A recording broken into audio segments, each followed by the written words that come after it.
من الارض ومن فیہا قل لمن الارض ومن فیہا، میرا پاک پیغمبر ان مکے کے مشرکوں سے پوچھ کہ کس کی یہ زمین اور جو کچھ زمین میں یہ کس کا ہے، اگر تم جانتے ہو تو جواب دو۔ سَيَقُولُونَ لِلَّهِ، اللہ اکبر، سَيَقُولُونَ لِلَّهِ، تو ان قریب یہ کہیں گے کہ اللہ ہی کا ہے، زمین اللہ کی، جو کچھ زمین میں ہے وہ سارے کا سارا اللہ کا ہے۔ قُلْ مَنْ رَبُّ السَّمَاوَاتِ السَّبْعِ وَرَبُّ الْعَرْشِ الْعَظِيمِ،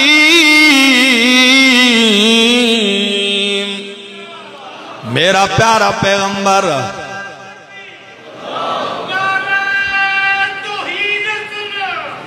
پوچھ ان سے ساتوں آسمانوں کا رب کون ہے، وَرَبُّ الْعَرْشِ الْعَظِيمِ، عرش عظیم کا رب کون ہے۔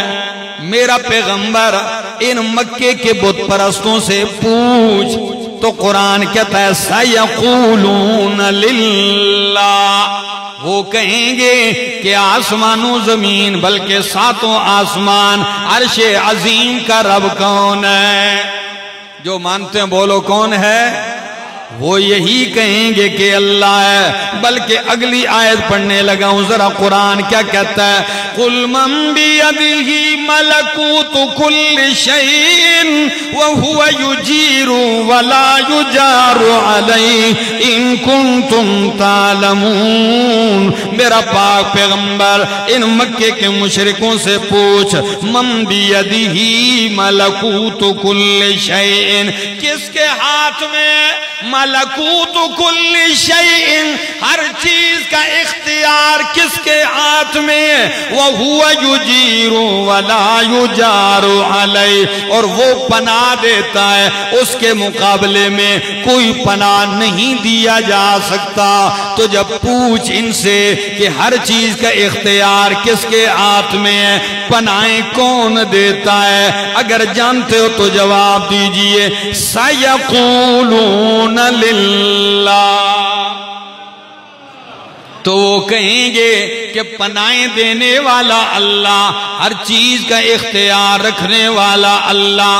تو جب مکے کا مشرک یہ ساری باتیں مانتا ہے تو وہ ان آیتوں کو نکالنے یا بدلنے کا مطالبہ نہیں کر رہا۔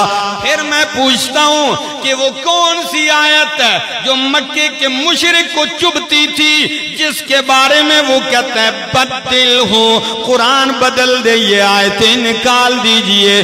آئیے آج سن لیجئے میرے دوستو، وہ آیتیں یہ ہیں کہ قرآن کہتا ہے اللہ لا الہ الا هو الحی القیوم، اللہ لا الہ الا ہو، کہ اللہ ہی الہ ہے، لا الہ کوئی حاجت روا الہ نہیں، الا ہو مگر کون ہے؟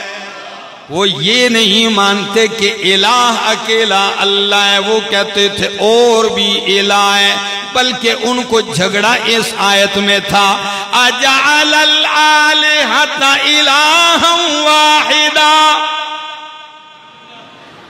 کاش کاش کہ کوئی ہوتا اور قرآن میں غور کرتا اور نتیجہ پا جاتا۔ کیا کہتے ہیں اجعل الآلہۃ، کیا اس پیغمبر نے تمام آلہہ کو ایک ہی الہ بنا دیا؟ سب کو رد کر کے، سب کی نفی کر کے یہ کہتا ہے الہ واحدہ، کہ ایک ہی الہ ہے۔ ان ھذا لشیء عجاب، یہ بڑی عجیب بات ہے، یہ ہماری سمجھ میں نہیں آتی۔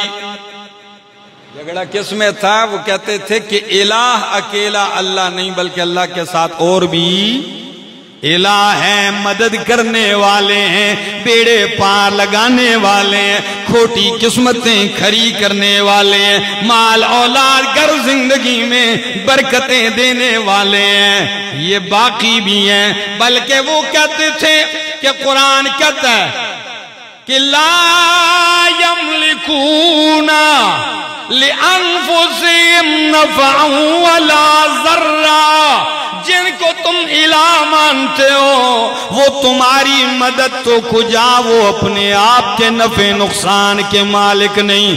اس بات سے ان کو چڑ ہوتی تھی، بلکہ وہ کہتے تھے، یہ میرے سامنے سورت کا نام سورت یونس ہے، اللہ کا قرآن کہتا ہے، مکے کا مشرک کہتا ہے ما نعبدہم، بلکہ کہتا ہے ہؤلاء شفعاؤنا عند اللہ، یہ جن کو ہم پوجتے ہیں یہ اللہ کے ہاں ہمارے سفارشی ہیں۔ اللہ کو خالق مالک مانتے تھے، لیکن جن کو وہ پوجتے تھے ان کے بارے میں کیا کہتے تھے؟ یہ اللہ کے ہاں ہمارے سفارشی ہیں۔ کیا مطلب ہے؟ کہ اللہ ساڑی سندا نہیں تے انہاں دی موڑدا نہیں، ساڑی انہاں دے اگے تے انہاں دی انہاں دے اگے، یہی یہ ہمارے سفارشی ہیں۔ اور قرآن تیسرے مقام پہ کہتا ہے، یہ میرے سامنے اللہ کا قرآن ہے اور سورت کا نام ہے سورت زمر، 24واں پارہ ہے، دوسری آیت قرآن کیا کہتا ہے؟ الا للہ الدین الخالص، ہائے ہائے ہائے کیا لفظ ہے، الا للہ الدین الخالص، خبردار کائنات والو سن لو، کوئی شفاعت سفارشی جبری قہری، کوئی اللہ کی بارگاہ میں شراکت دار حصے دار نہیں، بلکہ الا للہ الدین الخالص، دین خالص، خالص عبادت اور